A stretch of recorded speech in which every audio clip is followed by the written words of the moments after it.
Imaginez un instant, une pièce de monnaie romaine, fraîchement frappée, qui passe de main en main. Elle ne sent rien, n'est-ce pas? Eh bien, détrompez-vous. Et si je vous disais que cette même monnaie a peut-être été trempée, indirectement, dans vos propres urines? Ça, c'est une histoire qui vous fera lever un sourcil, c'est certain. Parce que oui, il a bel et bien existé un impôt sur le pipi dans la Rome antique. Une taxe si insolite qu'elle a non seulement sauvé un empire de la banqueroute, mais elle a aussi donné naissance à l'un des proverbes les plus célèbres de l'histoire. L'année 69 après JC n'est pas une année comme les autres.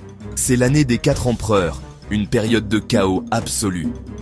Néron vient de se suicider, et Rome est un véritable champ de ruines.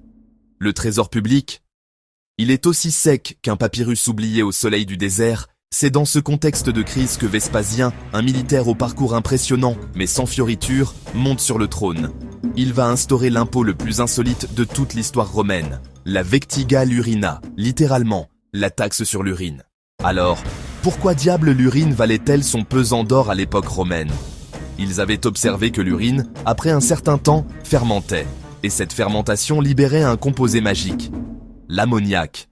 Les fullones, ces blanchisseurs de profession, étaient les principaux clients de cette ressource inattendue. C'était leur lessive multi-usage. Imaginez ces ateliers, appelés Fulonicae. L'urine servait à dégraisser la laine brute, à blanchir les togas immaculés des citoyens les plus respectables et à adoucir le cuir. Le fils de Vespasien, le futur empereur Titus, trouvait tout cela profondément sordide. « Père, lui dit-il, faire payer l'urine, c'est indigne, c'est sale, c'est vulgaire, ce n'est pas digne de l'Empire. » Vespasien saisit une pièce de bronze fraîchement frappée et la tend sous le nez du prince. « La sens-tu, cette odeur ? » ?»« Non, je ne sens rien. » »« Pourtant, elle vient de l'urine. » »« L'argent n'a pas d'odeur. En France, les urinoirs publics ont été baptisés Vespasiennes en son honneur.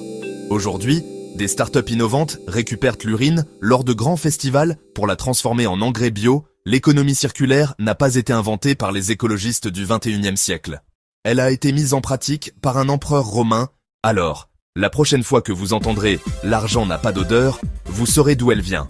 Vespasien a transformé votre pipi en monnaie sonnante et trébuchante.